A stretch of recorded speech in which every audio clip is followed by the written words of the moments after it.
নমস্কাৰ চিটি 18 সৈতে ষ্টুডিঅ'ত মই মহন্ত কাৰ্বি আংলঙৰ ডকমকাত পুনৰ অভিনীল হত্যাকাণ্ডৰ পুনৰাবৃত্তি অন্ধবিশ্বাসৰ বাবে পুনৰ ডকমকাত প্ৰাণ গ'ল মহিলাসহ দুজনৰ দুবছৰ ধৰি অভিনীলৰ পৰিয়ালে ন্যায় অপেক্ষাত থকাৰ সময়তে পুনৰ অনুৰূপ ঘটনা সংঘটিত হ'ল পাহাৰীয়া জিলাখনত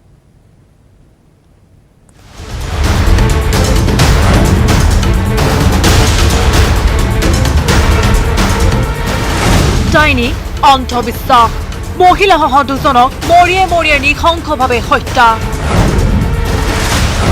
কৰি মৃতদেহ জ্বলাই দিলে একাংশ অন্ধবিশ্বাসী লোকে কাৰ্বি আংলঙৰ ডকমকাত সংঘটিত হৈছে এই নিশংস ঘটনা ডকমকা আৰক্ষী থানাৰ অন্তৰ্গত লাংখিৰৰ ভিতৰুৱা গাঁও ৰহিমাপুৰ গাঁৱৰ গাঁওবুঢ়াৰ চোতালতে প্ৰায় 40 জন লোকে মৰিয়ে হত্যা কৰিলে এগৰাকী পুৰুষ আৰু এগৰাকী মহিলা নিহত ৰমাৱতী হালুৱা গড় আৰু বিজয় গড় স্থানীয় আছিল আৰু যিজন বিজয় আছিল তেওঁ এজন শিক্ষক আছিল আপোনাৰ ৰহিমাপুৰ এলপি স্কুলৰ শিক্ষক আছিল আৰু তেওঁৰ দেউতাকটো ভিডিপি আছিল এই সমগ্ৰ ঘটনাৰ আঁৰত ডাইনী অন্ধবিশ্বাস গাঁওখনৰ এগৰাকী যুৱতীৰ মৃত্যু হৈছিল গুৱাহাটীত চিকিৎসাধীন হৈ থকা অৱস্থাত বুধবাৰে অসুস্থ হৈ পৰে গাঁওখনৰে আন এগৰাকী যুৱতী এই যুৱতীগৰাকীৰ ভাষ্যৰ ভিত্তিতে গাঁওবুঢ়া কৈলাশগড়ৰ চোতালতে মেলপানীৰ ৰমাৱতী হালুৱা গড়ক অতি নিৰ্মমভাৱে মাৰধৰ কৰি হত্যা কৰে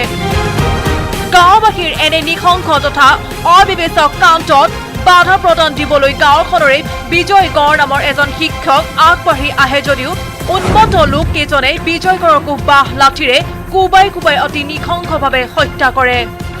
মানুহজনক মানে ডাইনী সন্দেহতে মাৰিছে পৰহি মানে কোনোবাই মানে কোনোবা তান্ত্ৰিকে কৈছিলে দুজন মানুহক মানে এনেকৈ ডাইনী হৈছে তেওঁলোকৰ কাৰণে মানে গোটেই গাঁওখন ধ্বংস হ'ব বুলি এনেকৈ মন্তব্য কৰাৰ ফলত গোটেই ৰাইজে উত্তেজিত হৈ পেলাই সেই মানুহকেইজনক প্ৰথমে মাৰে ৰহিমাপুৰৰ উন্মত্ত লোকে ইমানতে ক্ষান্ত নাথাকি মৃতদেহ দুটা এখন নদী পাৰ কৰি চুচৰাই নি এটা পাহাৰৰ ওপৰত দাহ কৰে উন্মাদ লোকসকলে মহিলাগৰাকী কিশোৰী কন্যাক হত্যাৰ চেষ্টা চলাই যদিও কিশোৰীগৰাকী নিশাটো ধাননিৰ মাজত লুকাই কোনোমতে প্ৰাণ ৰক্ষা কৰে পিছদিনা প্ৰায় 22 কিলোমিটাৰ বাট খোজকাঢ়ি ডকমকা থানাত হাজিৰ হয় কিশোৰীগৰাকী আৰু মাৰিছিলে গাঁওবুঢ়াৰ ঘৰত মাৰাৰ পিছত সিহঁতে দুজনকে এজনক প্ৰথমতে ল'ৰাজনক মাৰিছে তাৰ নামটো হৈছে আপোনাৰ বিজয় গড় তাক মাৰপিট কৰাৰ পিছত তাক তাতেই মাৰি পেলায় তাৰপিছত মাইকী এজনীক মাৰিছে সেইজনীৰ নামটো আপোনাৰ ৰমাৱতী আপোনাৰ হল্লা আছিলে সেইজনীকো তাতে মাৰপিট কৰি লাষ্টত সিহঁতে বান্ধি পেলাই বাঁহত বান্ধি মেলি কবৰস্থানলৈকে লৈ গৈ সেই অপৰাধীকেইজনে গোটেই ডিঙি কাটি দুজনৰে তাতে জ্বলাই দিয়ে বুধবাৰে সংঘটিত এই নিশংস ঘটনাৰ কথা পোহৰলৈ আহে পিছদিনাহে হত্যাকাণ্ডৰ ঘটনাত জড়িত এজন দুষ্কৃতিকাৰীয়ে বৃহস্পতিবাৰে পুৱা ডকমকা থানাত আত্মসমৰ্পণ কৰে ঘটনাৰ খবৰ পাই আৰক্ষীৰ এটা বৃহৎ দল ঘটনাস্থলীত উপস্থিত হৈ পৰিস্থিতিৰ বুজ লয় মৃতদেহৰ অৱশিষ্ট হত্যাকাণ্ডত ব্যৱহৃত অস্ত্ৰ আদি জব্দ কৰি তদন্ত অব্যাহত ৰাখিছে ঘটনা সন্দৰ্ভত 9জন লোকক গ্ৰেপ্তাৰ কৰিছে আৰক্ষীয়ে এতিয়া বৰ্তমান গ্ৰেপ্তাৰ কৰা হৈছে আজি ফৰত কৰিছে এতিয়া লৈ যাব 9জনৰ কথা কোৱা হৈছিলে নহয় তাৰ ভিতৰত মানে এজন আছিলে আপোনাৰ আই উইটনেছ আছিলে তেওঁ মানে গোটেই ঘটনাটো দেখিছিলে কিন্তু তেওঁক মাৰাৰ পিছতো তেওঁ লাষ্টত মানে তেওঁকো মাৰপিট কৰিছে কৰি পেলাই তেওঁক পঠাই দিছিলে ডকমকাৰ ৰহিমপুৰত সংঘটিত এনে নাৰকীয় ঘটনাই সম্প্ৰতি সমগ্ৰ পাহাৰীয়া জিলাখনতে সৃষ্টি কৰিছে তীব্ৰ চাঞ্চল্যৰ হাওৰা ঘাটৰ পৰা bureau report news 18 Assam north east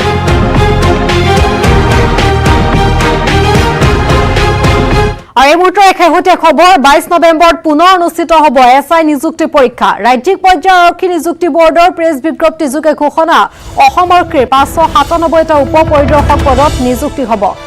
আৰু 20 ছেপ্টেম্বৰত বাতিল কৰা হৈছিল এছআই নিযুক্তি পৰীক্ষা সম্পূৰ্ণ নিকা আৰু স্বচ্ছতাৰে পৰীক্ষা পতাৰ প্ৰতিশ্ৰুতি জাননীযোগে প্ৰকাশ কৰা হ'ব পৰীক্ষাৰ পদ্ধতি সম্পৰ্কীয় বিশদ বিৱৰণ পুনৰবাৰ জনাব বিচাৰিছো 22 নৱেম্বৰত অনুষ্ঠিত হ'ব এছআই নিযুক্তি পৰীক্ষা ৰাজ্যিক পৰ্যায়ৰ আৰক্ষী নিযুক্তি বৰ্ডৰ প্ৰেছ বিজ্ঞপ্তি যোগে ঘোষণা অসম আৰক্ষীৰ 597টা উপ পৰিদৰ্শক পদত নিযুক্তিৰ বাবে হ'ব পৰীক্ষা 20 ছেপ্টেম্বৰত বাতিল কৰা হৈছিল এছআই নিযুক্তি পৰীক্ষা আৰু আমি সকলোৱে জানো কিদৰে এছআই নিযুক্তি পৰীক্ষাত যে বৃহৎ কেলেংকাৰী সংঘটিত হৈছিল আজি কেলেংকাৰীৰ মূল খলনায়ক এতিয়াও মুকলি আকাশৰ তলত যি কেলেংকাৰী এতিয়াও মাৰ যোৱাই নাই কাৰণ এই কেলেংকাৰীৰ সৈতে জড়িত লোকসকল এতিয়াও পলাই আছে এতিয়াও মুকলি আকাশৰ তলত আৰু তাৰ মাজতে আমি জনাইছো শেহতীয়া খবৰ 20 ছেপ্টেম্বৰত বাতিল হোৱা এছআই নিযুক্তি লিখিত পৰীক্ষা এতিয়া অনুষ্ঠিত হ'ব পুনৰ 22 নৱেম্বৰত ইতিমধ্যে এই কথা ঘোষণা কৰা হৈছে ৰাজ্যিক পৰ্যায়ৰ আৰক্ষী নিযুক্তি বৰ্ডৰ যি প্ৰেছ বিজ্ঞপ্তি তাত এই কথা ঘোষণা কৰিছে 597টা উপ পৰিদৰ্শক পদৰ বাবে পৰীক্ষা হ'ব 20 ছেপ্টেম্বৰত পৰীক্ষা বাতিল হৈছিল এইবাৰ পুনৰ পৰীক্ষা অনুষ্ঠিত কৰাৰ সিদ্ধান্তৰ কথা ঘোষণা কৰা হৈছে আৰু এইবাৰ সম্পূৰ্ণ নিকা আৰু স্বচ্ছতাৰে পৰীক্ষা পতাৰ প্ৰতিশ্ৰুতি প্ৰদান কৰা হৈছে জাননীযোগে প্ৰকাশ কৰা হ'ব পৰীক্ষাৰ পদ্ধতি সম্পৰ্কীয় বিশদ বিৱৰণ যদিও কোৱা হৈছে সম্পূৰ্ণ নিকা আৰু স্বচ্ছতাৰ এই পৰীক্ষা পতা হ'ব শেহতীয়াকৈ যি কেলেংকাৰী সংঘটিত হ'ল তাৰ পিছত কিন্তু প্ৰতিজন পৰীক্ষাৰ্থীৰ মনত এতিয়া যিহেতু ভয় আছে সন্দেহ আছে কাৰণ কিমান স্বচ্ছ আৰু নিকা হ'ব এই পৰীক্ষা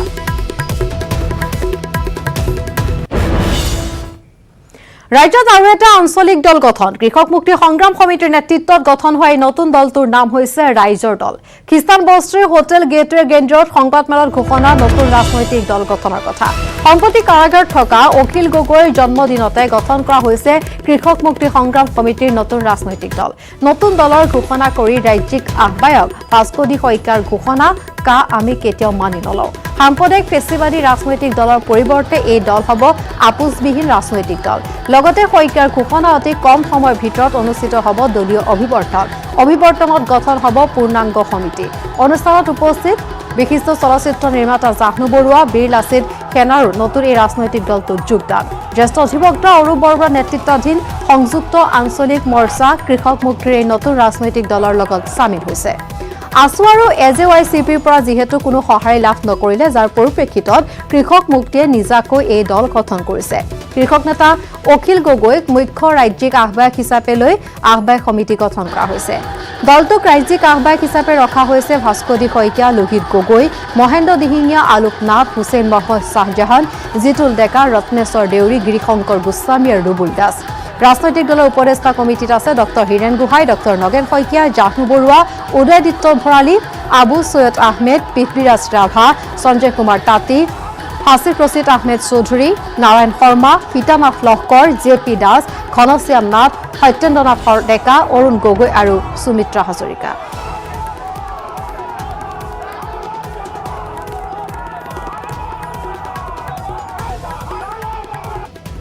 আজি এক ঐতিহাসিক দিন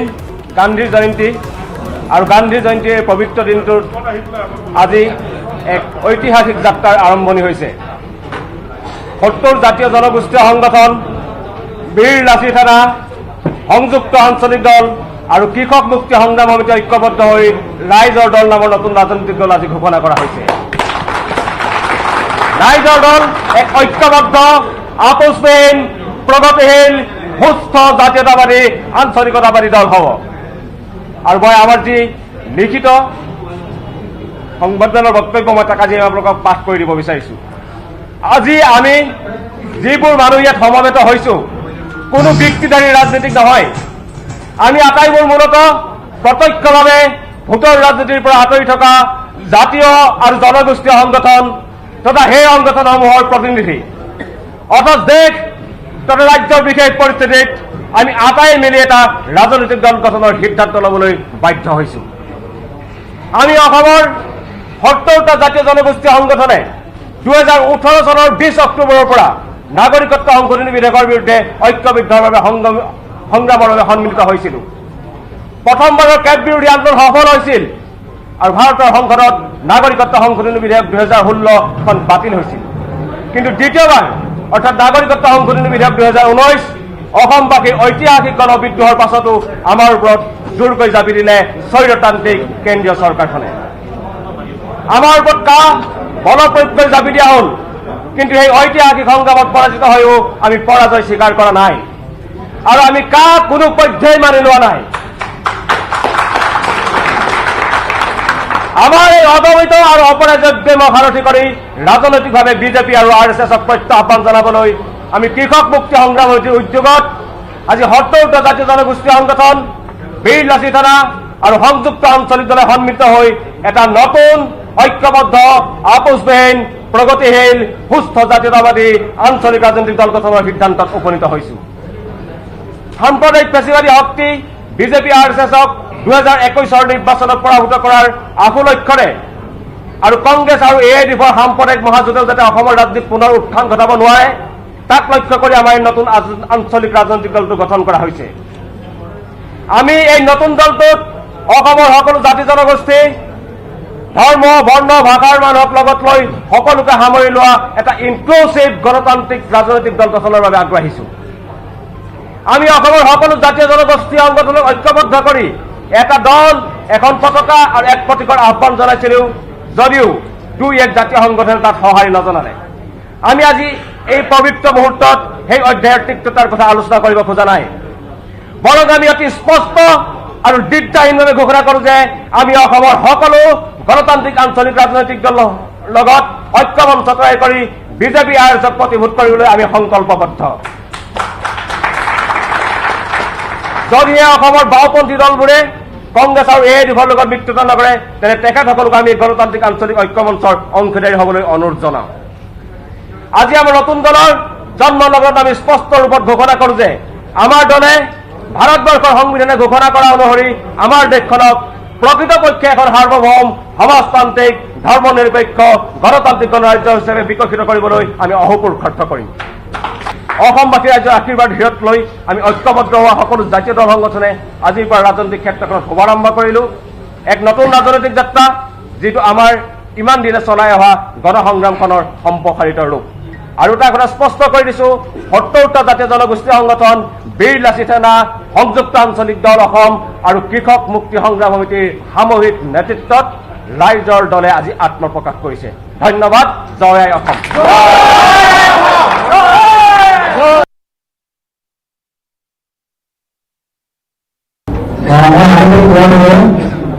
আজি অসমৰ বাবে বিশেষকৈ খেলুৱৈ অসমৰ বাবে কৃষক মুক্তি সংগ্ৰাম সমিতি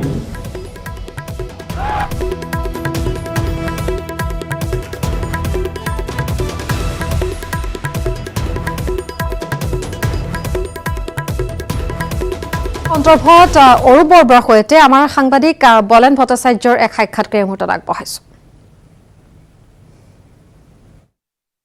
ৰাজ্যত পুনৰ গঠন হ'ল এটা নতুন আঞ্চলিক ৰাজনৈতিক দল আৰু এই নতুন আঞ্চলিক ৰাজনৈতিক দলটোৰ নামেই হৈছে ৰাইজৰ দল। আৰু মই এই মুহূৰ্তত উপস্থিত আছো আঞ্চলিক নতুনকৈ গঠন হোৱা দলটোৰে উপদেষ্টা মণ্ডলীসকলে উপস্থিত আছো আৰু মোৰ সৈতে উপস্থিত আছে এই মুহূৰ্তত অধিবক্তা জ্যেষ্ঠ অধিবক্তা অৰূপ বৰবৰা ডাঙৰীয়া উপস্থিত আছে আৰু তেখেতক প্ৰথমে ৰাজনৈতিক দলটোৰ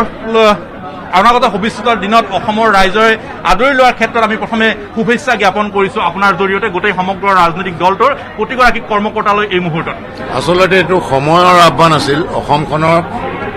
অস্তিত্বৰ সংকটৰ পৰা বচাবৰ কাৰণে এটাই ৰাস্তা আছিল যে অসমত যিবোৰ আপোচবিহীন ইনক্লুচিভ ছেকুলাৰ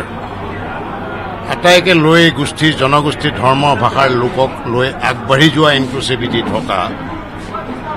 এটা একত্ৰিত আঞ্চলিক সত্তাৰ প্ৰয়োজন আছিল আৰু এই প্ৰয়োজনটো এটা ঐতিহাসিক প্ৰয়োজন। গতিকে আজি এটা বৰ গুৰুত্বপূৰ্ণ আৰু ঐতিহাসিক দিন যে কৃষক মুক্তি আৰু ইয়াৰ সংযোগী ৭০টা ৰাজনৈতিক দল ৭০টা অৰাজনৈতিক সংগঠন আমাৰ সংযুক্ত আঞ্চলিক দল যিটো আজি ১.৫ মাহমানৰ পূৰ্বে আমি গঠন কৰিছিলোঁ। জানু বৰুৱা, সুমিত্ৰা হাজৰিকাৰ এওঁলোক উপদেষ্টা মণ্ডলী আছিল। তাত doctor Nagen Saikia, Abu Nasser Syed, doctor Anjan Saikia. আমিও যোৱাকালি এইটো বিবেচনা কৰিলোঁ আমাৰ এখন সভাত যে বৃহত্তৰ স্বাৰ্থৰ খাতিৰত আমি একত্ৰিতভাৱে হৈ মাৰ্জাৰ হ'ব পাৰিম এই ৰাইজৰ দলটোৰ লগত। যিহেতু আমাৰ এটা ইতিমধ্যে আঞ্চলিক দল গঠন হৈছে, আইনত তাৰ ৰাস্তা আছে যেনেকৈ মাৰ্জ হ'ব লাগে, সেইখিনি আমি সমাপন কৰিম। আৰু আজি যিটো ৰাইজৰ দল হৈছে, এই ৰাইজৰ দলটোৱেও যিহেতু এইটো এটা ৰাজনৈতিক দল, এটা কথা মন কৰিব, এই অৰাজনৈতিক সংগঠনবোৰ কিন্তু বৰ্তি থকাটো অসমৰ স্বাৰ্থত জৰুৰী। যেনেকৈ ধৰক কৃষক মুক্তি সংগ্ৰাম পৰিষদ, কৃষক মুক্তি, যেনেকৈ ধৰক আপোনাৰ বীৰ লাচিত সেনা, তেতিয়াহ'লে আপুনি সদৌ অসম ছাত্ৰ সন্থাৰ কথা কওক, যুৱ ছাত্ৰ পৰিষদৰ কথা কওক, এওঁলোকৰ বিষয়ববীয়াসমূহ কেইবছৰমানৰ কাৰণে আহে যায়, আকৌ পৰৱৰ্তী পিছৰ জেনেৰেশ্যনৰ বিষয়ববী আহে গতিকে এওঁলোকৰ যিসকল আউটগয়িংসকলেহে আজি এই কৃষক মুক্তিৰ পৰা যিসকলে আহি পেলাই কৰিছে ইয়াৰ অৰ্থ এইটো নহয় যে কৃষক মুক্তি সংগ্ৰাম সমিতিটো কনভাৰ্ট হৈছে এটা দললৈ সেইটো মই প্ৰেছ মিটতো আজি স্পষ্ট কৰি দিছোঁ এই দলকেইটা অৰাজনৈতিকভাৱে ৰাইজৰ হকে ৰাজপথত পথাৰত সমাৰত প্ৰতিবাদী সংগঠনত ভাগ লৈ থাকিবই লাগিব অনাগত দিন আৰু ৰাজনৈতিকভাৱে যিটো প্ৰত্যাহ্বানৰ আমি সন্মুখীন হৈছোঁ যে দিছপুৰখনত শাসনলৈ অধিষ্ঠিত হৈ কিছুমান স্বেচ্ছাচাৰী আৰু তাৰ লগতে লগ লাগিছে আমাৰ তথাকথিত আঞ্চলিকতাবাদৰ চাদৰ মেৰিয়াই লোৱা অগপ অসম গণ পৰিষদ নামৰ দলটো যিটোক ৰাইজে বহুত আস্থাৰে প্ৰতিপালন কৰিছিলে তেওঁলোকে ৰাইজক বিত্ৰে কৰি কা এখন সমৰ্থন কৰিলে তেওঁলোকৰ সাংসদে কাখনৰ সপক্ষে ভোট দিলে অৰ্থাৎ তেওঁলোকে আজি আঞ্চলিকতাবাদী দল বুলি কোৱাৰ তেওঁলোকৰ কোনো লোকাস্থানে নাইকিয়া হৈছে এটা প্ৰশ্ন আহিছে যে নতুন আঞ্চলিক ৰাজনৈতিক দলটো অসমৰ ৰাইজে ইমান প্ৰতাৰণা ইমান প্ৰবঞ্চনাৰ পিছত এটা নতুন আঞ্চলিকতাবাদী ৰাজনৈতিক দলক অসমৰ ৰাইজে কিয় আদৰি ল'ব আৰু এই নতুন আঞ্চলিকতাবাদী ৰাজনৈতিক দলটোৰ কি এনে গুণ থাকিব হয়তো আপোনালোকে অসমৰ ৰাইজৰ ওচৰলৈ যাব ইয়াৰ পৰৱৰ্তী সময়ছোৱাত তেখেতসকলক আপোনালোকে কেনেকৈ আস্থা বান্ধনত ল'ম বুলি ভাবিছে অসমৰ আমাৰ যিটো দলৰ যিটো নীতি আৰু আদৰ্শ আজি পাঠ কৰি শুনালে সেইখিনি আটাইখিনি অসমৰ কাৰণে অসমক ৰক্ষা কৰাৰ কাৰণে অসমৰ সুৰক্ষাৰ কাৰণে আমাৰ সন্মুখত ভাষাৰ অস্তিত্ব ৰক্ষাৰ কথা আছে জনগোষ্ঠীয় ঐক্যৰ কথা আছে অসমৰ সম্পদ অসমৰ মানুহৰ কাৰণে অসমীয়া ৰাইজৰ কাৰণে যাতে তাৰ কালেক্টিভ বেনিফিটটো পায় ইয়াত উদ্যোগ স্থাপনৰ নামত বনিয়া কৰ্পৰেটক আমাৰ হাবি জংঘলবোৰ গতাই দিছে ইয়াৰ মানে খনন কাৰ্য মুক্ত অপোন কাষ্ট মাইনিঙৰ দৰে কাৰ্য চলাবলৈ দিছে আমি এই দলটোৱে এনেকুৱাকৈ আমি সম্পদৰ অধিকাৰৰ পৰা আমাৰ অসমৰ ৰাইজক বিচ্ছিন্ন আৰু অসমৰ ৰাইজক ডিপ্ৰাইভ কৰাটো কদাপি আমি মানি নলওঁ আৰু এই সন্দৰ্ভত এক ব্ৰেকিং নিউজ জনাব বিচাৰিছো যে ৰাইজৰ দলৰ উপদেষ্টা নহয় ডক্টৰ নগেন শইকীয়া ৰাইজৰ দলৰ উপদেষ্টা পদত থকাৰ কথা অস্বীকাৰ কৰিছে ডক্টৰ নগেন শইকীয়াই মই কোনো দলৰ উপদেষ্টা পদত নাই সকলো আঞ্চলিক দল একগোট হোৱাটোহে মই বিচাৰো ৰাইজৰ দলৰ উপদেষ্টা হোৱা বুলি প্ৰচাৰ ভিত্তিহীন সন্মতি নোলোৱাকৈ নাম ব্যৱহাৰ নকৰিবলৈ অনুৰোধ জনাইছে ডক্টৰ নগেন শইকীয়া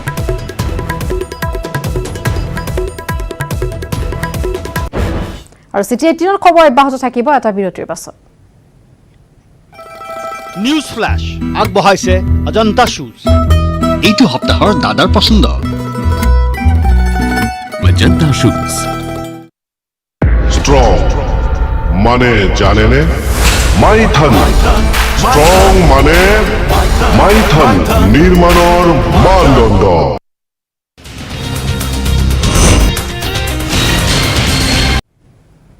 অডিয়েছে বিৰতিৰ পাছত কৰোনা গ্ৰাসত পৰিছে মাৰ্কিন ৰাষ্ট্ৰপতি ডনাল্ড ট্ৰাম্প নিৰ্বাচনী প্ৰচাৰ চলোৱাৰ পিছতে দেশখনৰ ফাৰ্ষ্ট লেডি সহ কৰোনাত আক্ৰান্ত হৈছে ৰাষ্ট্ৰপতিগৰাকী কোভিড পজিটিভ হোৱাৰ পিছতে হোৱাইট হাউচত কোৱাৰেণ্টাইন হৈ আছে পত্নীসহ ডনাল্ড ট্ৰাম্প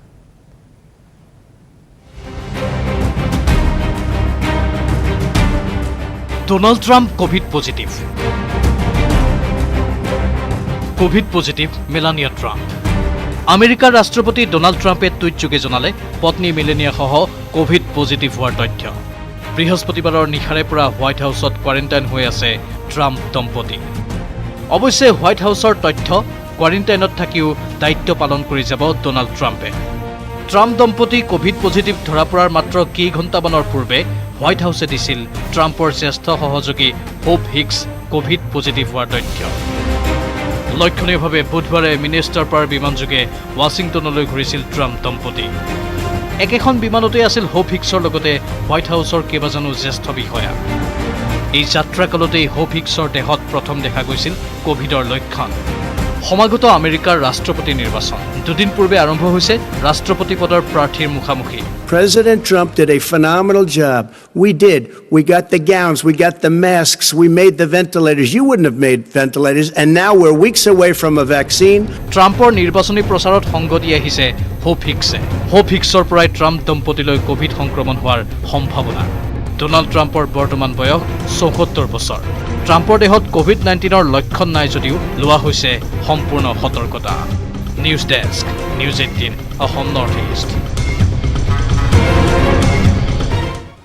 সমষ্টি সলনি কৰিব নেকি ৰাজ্যিক বিজেপিৰ সভাপতি ৰঞ্জিত কুমাৰ দাসে এইলৈ চলি থকা চৰ্চাক নস্বাত কৰিছে সভাপতি ৰঞ্জিত দাসে বিপিএফক প্ৰত্যাহ্বান জনাই ৰঞ্জিত দাসে কয় যে সৰ্বভোগবাসীয়ে কেয়াৰ নকৰে হাগ্ৰামা মহিলাৰ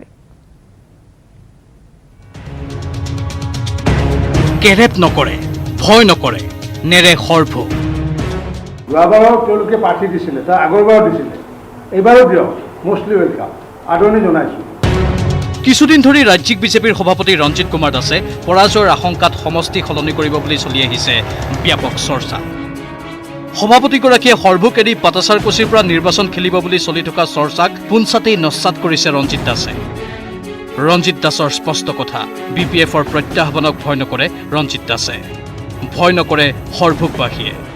যোৱাবাৰো তেওঁলোকে প্ৰাৰ্থী দিছিলে তাৰ আগৰবাৰো দিছিলে এইবাৰো দিয়ক মষ্টলি ৱেলকাম আদৰণি জনাইছোঁ সেইটো প্ৰত্যাহ্বানক সৰ্বভোগ সমষ্টিবাসী ৰাইজে ভয় নকৰে সাংবাদিকৰ পোনপটীয়া প্ৰশ্নৰ এয়া পোনপটীয়া উত্তৰ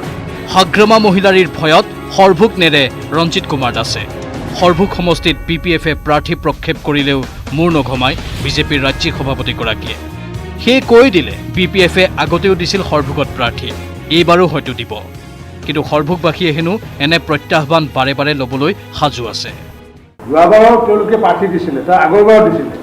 এইবাৰো দিয়ক মষ্টলি ৱেলকাম আদৰণি জনাইছোঁ সমষ্টিবাসীৰ প্ৰতি প্ৰবল আত্মবিশ্বাস নে অহংকাৰ যিয়েই নহওক আজি পৰ্যন্ত যে হাগ্ৰামা মহিলাৰীৰ লগত মতানৈক্য ৰঞ্জিত দাসৰ আছিল আৰু থাকিব সেয়া নিশ্চিত কেমেৰাত সঞ্জয় বৰাৰ সহযোগত Raju Baruah news 18 Assam north east ৰাজ্যত অব্যাহত আছে সুপাৰী সিন্ডিকেট হুজাই যমুনা মুখত বৃহৎ পৰিমাণৰ চোৰাং বাৰ্মিজ সুপাৰী জব্দৰ পিছত পোহৰলৈ আহিছে এই তথ্য ৰাজপথত বাৰ্মিজ সুপাৰী ভৰ্তি ট্ৰাকৰ লগতে অসাধু বেপাৰীৰ ঘৰৰ পৰা জব্দ কৰিলে বস্তাই বস্তাই অবৈধ সুপাৰী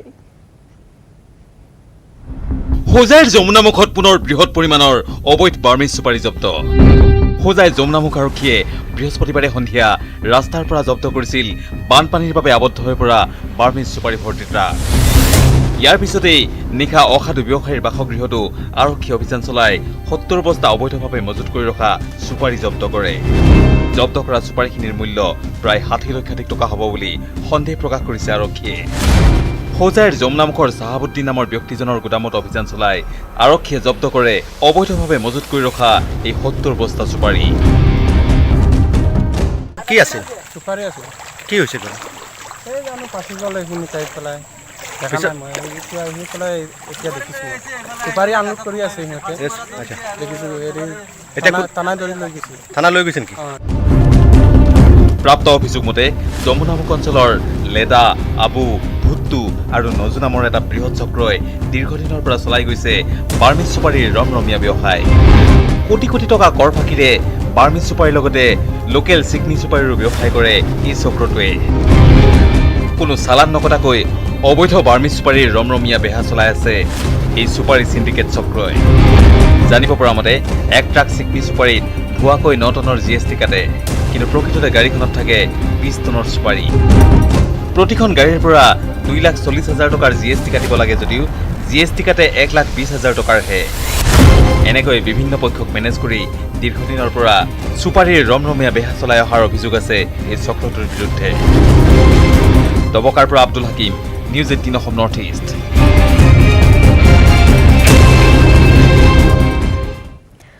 গান্ধী জয়ন্তীত 150টা গান্ধী মূৰ্তি নিৰ্মাণ কৰি ৰচিলে অভিলেখ এঘণ্টাতে 150 গান্ধী মূৰ্তি নিৰ্মাণ কৰি অভিলেখ কৰিলে টেৰাকোটা আখৰ গান্ধী গাঁৱৰ শিল্পী সমাজে ধুবুৰীত বাপুজীলৈ শ্ৰদ্ধাঞ্জলি জনাই কণ কণ শিশুৰ পৰা বয়োজ্যেষ্ঠ সকলো ব্যস্ত হৈ পৰি মহামানৱ মহাত্মা গান্ধীৰ প্ৰতিমূৰ্তি নিৰ্মাণত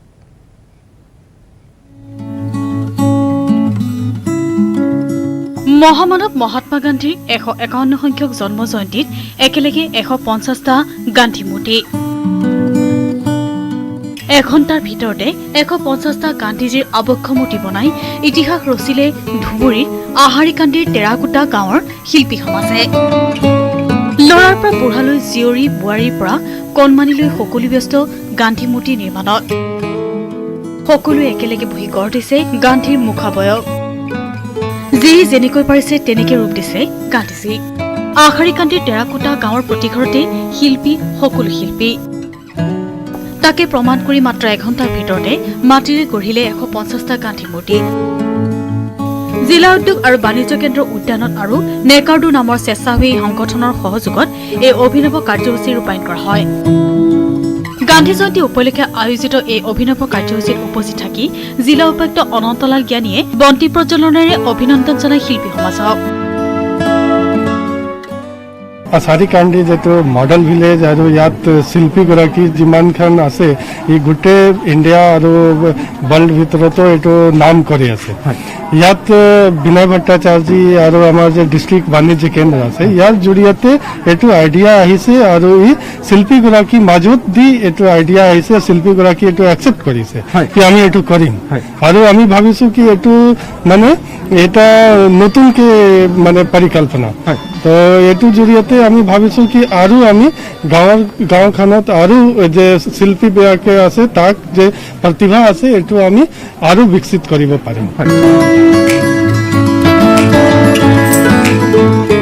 বাপুজীৰ জন্মদিনত আশাৰীকান্দি গাঁৱৰ শিল্পীসকলে অসম্ভৱকো সম্ভৱ কৰি তুলিছে বুলি মন্তব্য কৰিলে স্বেচ্ছাসেৱী সংগঠন নেকোৰ্ডাৰ সঞ্চালকে। টেৰাকোটাৰ এই শিল্পীকৰ্মীয়ে আগন্তুক দিনত ৰাজ্যৰ ব্যৱসায় বাণিজ্যৰ ক্ষেত্ৰত বহু সম্ভাৱনাই কঢ়িয়াই আনিছে। ধুবুৰীৰ পৰা Jyotima Chakraborty, news 18 Assam north East. ৰঙিয়াত হেকাৰৰ কবলত ভাৰতীয় ষ্টেট বেংকৰ গ্ৰাহকৰ একাউণ্ট। এগৰাকী অৱসৰপ্ৰাপ্ত শিক্ষকৰ একাউণ্ট হেক কৰি দুষ্ট চক্ৰই সৰকালে 5,63,000 টকা। ধন হৰলুকিত বেংকৰ লোক জড়িত অভিযোগ ভুক্তভোগীৰ পৰিয়ালৰ।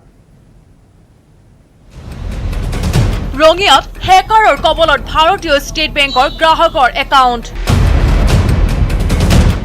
হেক কৰি 5,63,000 টকা সৰকালে দুষ্ট চক্ৰই। একাউণ্টৰ পৰা টকা সৰলুকি কৰাৰ আঁৰত বেংকৰ কৰ্মচাৰী জড়িত থকাৰ অভিযোগ ভুক্তভোগী গ্ৰাহকৰ। অসহায় হৈ পৰিছে ৰঙিয়াৰ লেচাকুনৰ অৱসৰপ্ৰাপ্ত শিক্ষক বছিৰ আলী।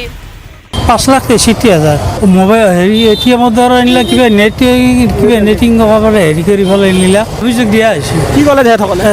গুৰুত্ব দিয়া নাই। যিজন মানুহে লোনটো কৰিছিল তেখেত জড়িত থকা বুলি মোৰ পুৰো সন্দেহ। মানুহে তেখেত কোন বেংকৰ কৰ্মচাৰী তেখেতৰ মই নামটো নাজানো, কিন্তু মই তেখেতক চিনি পাওঁ। তেখেতে এতিয়া বেংকত উপস্থিতি আছে। বেংক কৰ্তৃপক্ষক অভিযোগ দিয়াৰ পিছতো কোনো গুৰুত্ব নিদিয়াৰ অভিযোগ বৃদ্ধ অৱসৰপ্ৰাপ্ত শিক্ষকগৰাকীৰ। অৱশেষত উপায়ন্তৰ হৈ ৰঙিয়া আৰক্ষীৰ কাষ চাপিলে ভুক্তভোগী গ্ৰাহকে। মোৰ চিমখন যোনদিনা পইচাটো ওলোৱা আৰম্ভ কৰিছে 23 তাৰিখৰ পৰা, সেইদিনাৰ পৰা মোৰ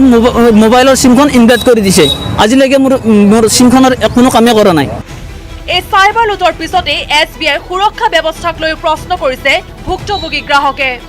বেংকত যদি গ্ৰাহকৰ ধন সুৰক্ষিত নহয় তেন্তে গ্ৰাহকে কাৰ ভৰসাত বেংকত ধন জমা থব বুলি আক্ষেপ প্ৰকাশ কৰিছে। ৰঙিয়াৰ পৰা Inamul Islam, news 18 Assam north east. আৰু চিটি 18ত পুনৰ সময় হৈছে খন্তেক বিৰতিৰ। News flash.